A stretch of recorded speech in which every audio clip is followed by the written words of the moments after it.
Welcome to Slightly Wrong, where the only thing clearer than our logic is the fog of war. Today we're diving deep into the revolutionary military doctrine that's sweeping the nation, vibes-based warfare. Picture a summer's day, blue skies, a gentle breeze, and an impromptu airstrike. Because nothing says peaceful afternoon quite like some spontaneous bombing. The U.S. has launched a strike strictly based on a feeling. You know, that same gut instinct that tells you to text your ex at 2 a.m. or buy crypto because everyone else is doing it. Let me introduce you to Operation Midnight Hammer, which sounds like either a rejected Marvel superhero or the world's most aggressive energy drink. But no, it's actually just military operations with a side of whimsical spontaneity. We're not at war, we're just casually bombing with a heavy dose of vibes. But before we dive deeper into this masterpiece of modern military strategy, let's take a moment to appreciate the rich history of vibe-based decision-making. According to our completely made-up historical records, the first documented vibe check occurred in ancient Rome when Emperor Caligula appointed his horse as a senator because the horse had good energy. Fast forward to the Middle Ages, where knights would determine their opponent's worthiness not by their skill or honor, but by their general aura. Sir Gregory had big peasant energy, wrote one medieval chronicler probably. And now we're proud to present an exclusive interview with Dr. Vibeology herself, Professor Sarah Wavelength of the Institute of Intuitive Military Strategy. Professor, what's your take on this revolutionary approach? Well, Vernon, I imagine she'd say, traditional military intelligence is so last century. Why spend millions on satellite surveillance when you can just close your eyes and feel it in your bones?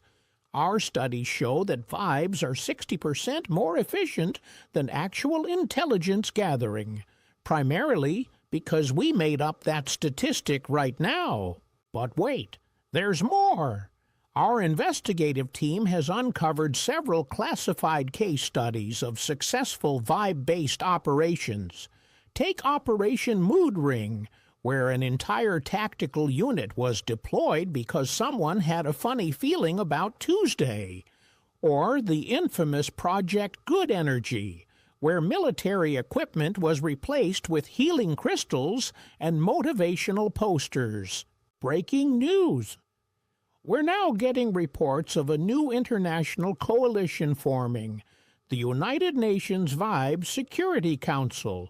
Their first resolution, a worldwide ban on bad vibes, enforceable by strongly worded letters and disapproving headshakes. And now let's hear from our panel of experts. We have General Gut Feeling, Admiral Intuition, and Colonel Just Trust Me Bro. General, your thoughts on the future of warfare?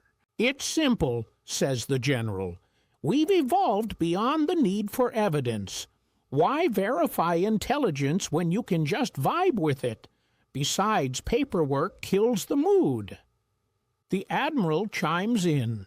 Our new training program includes mandatory meditation sessions where soldiers learn to align their chakras with military objectives.